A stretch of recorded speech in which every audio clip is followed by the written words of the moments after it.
ఢిల్లీలో నేడు Congress working committee సమావేశం కాబోతోంది. సమావేశంలో పాల్గొనేందుకు సీఎం రేవంత్ రెడ్డి ఢిల్లీ వెళ్లబోతున్నారు. ఏఐసీసీ కార్యాలయంలో జరిగే సిడబ్ల్యూసీ భేటీలో ఇటీవల జరిగిన 5 రాష్ట్రాల్లో ఎన్నికలపైన సమీక్ష, వచ్చే పార్లమెంట్ ఎన్నికల్లో భాగస్వామ్య పక్షాల మధ్య సీట్ల సర్దుబాటు, ప్రచార వ్యూహంపైన ప్రధానంగా చర్చించనుంది.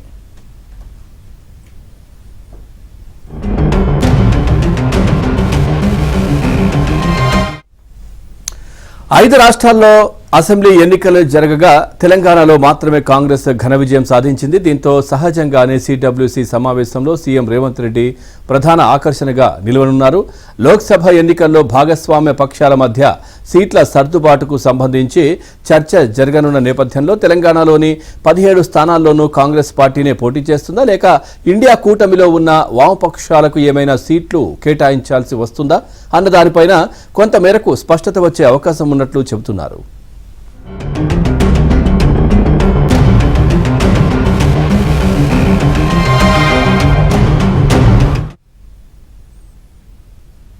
రేవంత్ రెడ్డితో పాటు పార్టీ రాష్ట్ర వ్యవహారాల ఇన్ఛార్జ్ మాణిక్రావు ఠాగరే, మంత్రి దామోదర రాజు నరసింహ, ఏఐసీసీ కార్యదర్శి వంశీ చంద్రెడ్డిలు సిడబ్ల్యూసీ భేటీలో పాల్గొనున్నారు. సీఎం రేవంత్ రెడ్డి ఢిల్లీ వెళ్తున్న నేపథ్యంలో కలెక్టర్లతో జరగాల్సిన కాన్ఫరెన్స్ వాయిదా పడింది. ఇదే అంశానికి సంబంధించి మరిన్ని అప్డేట్స్ మా కరెస్పాండెంట్ సిద్ధార్థ్ అడిగి తెలుసుకుందాం.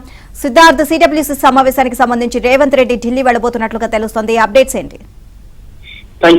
నేడు ఏఐసీసీ కార్యాలయంలో మధ్యాహ్నం 3 గంటలకు సిడబ్ల్యూసీ సమావేశం ఉంది. ఈ సిడబ్ల్యూసీ సమావేశానికి సిడబ్ల్యూసీ మెంబర్స్ తో పాటు 3 రాష్ట్రాల కాంగ్రెస్ ముఖ్యమంత్రులు కూడా హాజరుగానున్నారు. ఆ నేపథ్యంలోనే సీఎం రేవంత్ రెడ్డి ఈ రోజు మధ్యాహ్నం హైదరాబాద్ నుంచి బయలుదేరి ఢిల్లీకి వెళ్లనున్నారు. ఈ సిడబ్ల్యూసీ సమావేశంలో మొన్న జరిగినటువంటి 5 రాష్ట్రాల ఎన్నికలు, అందులో కేవలం తెలంగాణ మాత్రమే గెలిచింది, మిగతా రాష్ట్రాల్లో ఓడిపోయింది. ఇక దానికి సంబంధించినటువంటి సమీక్ష జరుగుతుంది. దాంతో పాటుగా రానున్నటువంటి పార్లమెంట్ ఎన్నికల్లో కాంగ్రెస్ పార్టీ వ్యూహం ఏ విధంగా ఉండాలనే అంశాలకు సంబంధించిన చర్చ జరుగుతా ఉంది. దాంతో పాటు ఇప్పుడు కాంగ్రెస్ పార్టీ ఇండియా కూటమిగా ఉద్భవించినటువంటి నేపథ్యంలో ఎవరెవరికి ఎన్ని సీట్లు ఇవ్వాలి, కాంగ్రెస్ పార్టీ ఎక్కడెక్కడి నుంచి పోటీ చేయాలి, భాగస్వామ్య పక్షాలకు ఎక్కడెక్కడి నుంచి సీట్లు ఇవ్వాలనే అంశానికి సంబంధించి ఈ రోజు ఒక కంక్లూజన్ కు రానున్నారు. దాంతో పాటు ఎన్నికల్లో అనుసరించాల్సినటువంటి వ్యూహాలు, ముఖ్యంగా తెలంగాణలో ఏ ప్రాంతాన్ని తెలంగాణలో గెలిచింది, ఎందుకంటే 5 రాష్ట్రాల్లో ఎన్నికలు జరిగినప్పటికీ కేవలం తెలంగాణలో మాత్రమే కాంగ్రెస్ పార్టీ గెలుపొందింది. ఈ నేపథ్యంలో తెలంగాణలో తీసుకున్నటువంటి చర్యలు ఏంటి, ఇక్కడ ఫాలో అయినటువంటి స్ట్రాటజీ ఏంటి, మిగతా 4 రాష్ట్రాల్లో కాంగ్రెస్ ఓడిపోవడానికి గల కారణాలు ఏంటి, అక్కడ తప్పులు ఏంటి అనే ఒక సమరీకి వచ్చి భవిష్యత్తులో అంటే పార్లమెంట్ ఎన్నికల్లో కాంగ్రెస్ పార్టీ ఎజెండా ఏ విధంగా ఉండాలి, స్ట్రాటజీ ఏ విధంగా ఉండాలి అనే అంశాలకు సంబంధించి ఒక పూర్తి స్థాయి చర్చ జరిగే అవకాశం ఉంది. ఈ రోజు మధ్యాహ్నం 3 గంటలకు ఏఐసీసీ కార్యాలయంలో ఈ సమావేశం మొదలవుతుంది.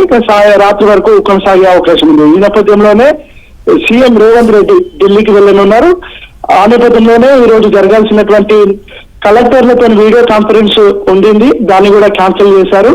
మధ్యాహ్నం వరకు అసెంబ్లీ సమావేశాల్లో సీఎం రేవంత్ రెడ్డి పాల్గొంటారు. మధ్యాహ్నం తర్వాత ఢిల్లీకి